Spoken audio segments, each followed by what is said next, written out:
बड़ी जानकारी निशिकांत दुबे ने कांग्रेस पर जो हमला बोला है उससे जुड़ी जानकारी आपको दे रहे हैं। निशिकांत दुबे ने कहा है कि देश भुगत रहा है कांग्रेस के परिवारवाद की सजा। कश्मीर की हालत के लिए नेहरू गांधी परिवार जिम्मेदार है। सैम मानेकशॉ को आपने पेंशन तक नहीं दिया, निशिकांत दुबे ये कह रहे हैं। एक तरफ मल्लिकार्जुन खड़गे को आप सुन रहे थे, वो ये कह रहे थे कि हर चीज में कांग्रेस को खींचना बंद करे भारतीय जनता पार्टी। लेकिन उससे पहले निशिकांत दुबे ने संसद में अपनी बात रखते हुए ये कहा कि कश्मीर के लिए नेहरू गांधी परिवार ही जिम्मेदार है और सैम मानेकशॉ को आपने यानी कांग्रेस ने पेंशन तक नहीं दी है, निशिकांत दुबे ने कांग्रेस पर हमला बोलते हुए कहा है।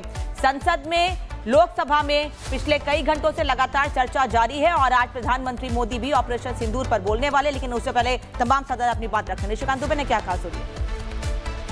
शेख अब्दुल्ला साहब राजा कश्मीर छोड़ो का आंदोलन चलाए हुए थे और जिन्ना ने उस वक्त राजा का साथ दिया और जिन्ना ने जब राजा का साथ दिया और जब 1947 में भारत का विभाजन हुआ उस वक्त राजा को यह लगा कि नेहरू जो है मेरे खिलाफ, नेहरू मुझे किसी तरह से भारत के साथ नहीं रहने देना चाहता है और जिन्ना मेरा समर्थन करता है, लेकिन मैं जिन्ना के साथ नहीं जाऊंगा, नेहरू के ऊपर मुझे विश्वास नहीं है। इस कारण से उन्होंने 2-3 महीना अपने डिसीजन को कि भारत के साथ मिलना है कि नहीं मिलना है, उस तरह से उन्होंने डेफर किया।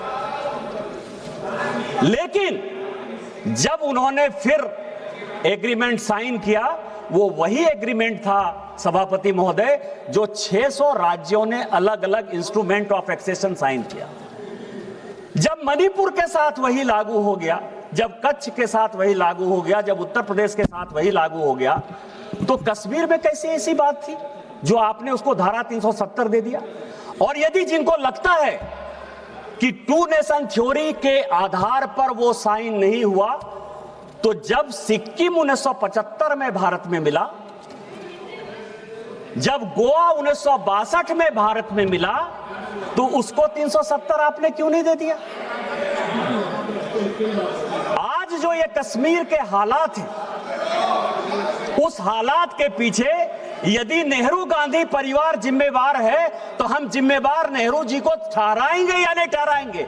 इसमें प्रियंका गांधी और राहुल गांधी को परेशानी क्या है?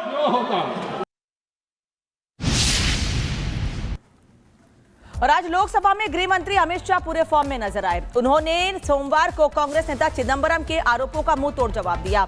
विपक्ष तमतमाया हुआ दिख रहा है और शाह ने कांग्रेस नेता के आरोपों की धज्जियां उड़ाकर रख दी।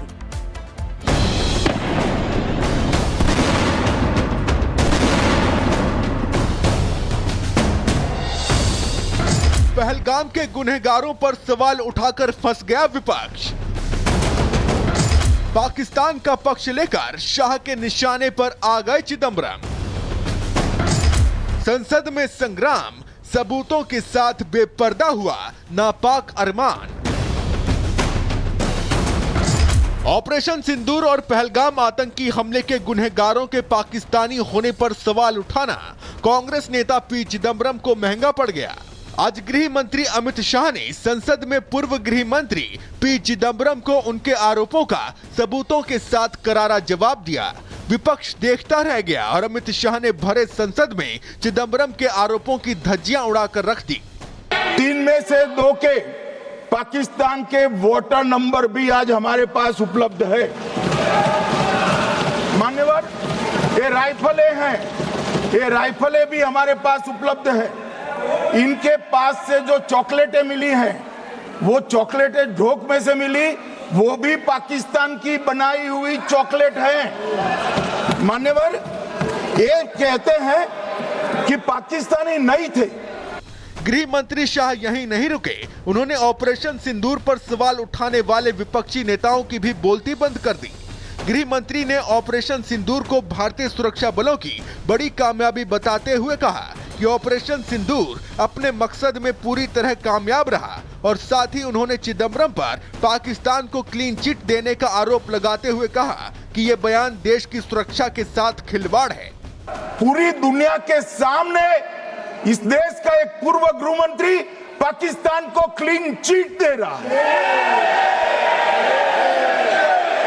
पूरी दुनिया ने, हमारे संसद सदस्य गए थे, स्वीकारा था कि हमला पाकिस्तान ने किया है। और इस देश का गृह मंत्री जो कांग्रेस पार्टी से आता है वो कहता है कि क्या सबूत है।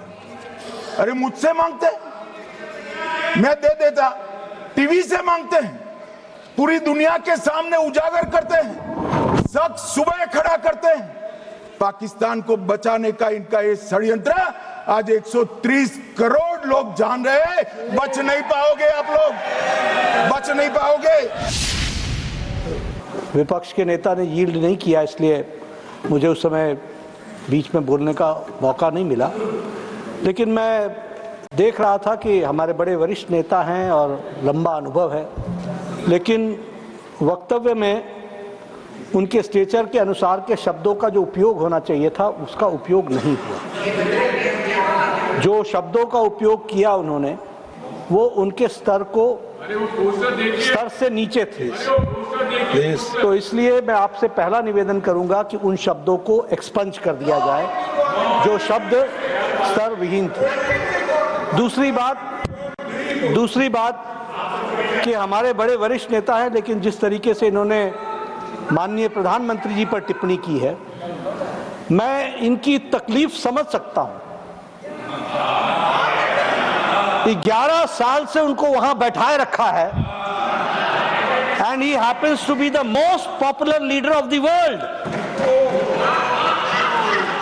Our prime minister is the most popular leader of the world, दुनिया के।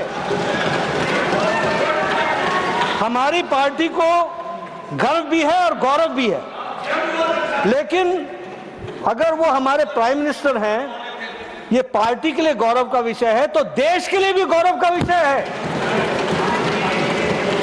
लेकिन आप पार्टी से इतने जुड़ गए हैं कि देश का विषय गौण हो जाता है, और इसलिए आपकी तकलीफ में मेंटल बैलेंस खो करके उन शब्दों का प्रयोग और उस तरीके से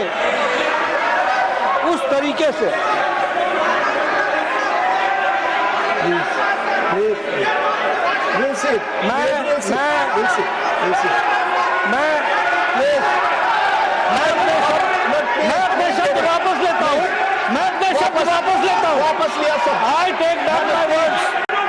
Yes, take it back. I take back my words. He has taken back his words. I have. He has taken back his words. I have taken back my words.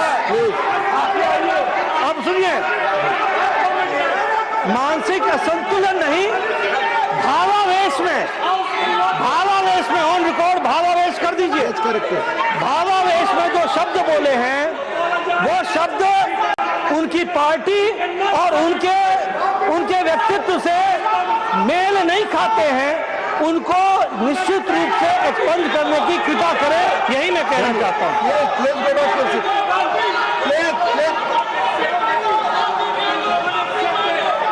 Pramod Tiwari ji, please go back, please.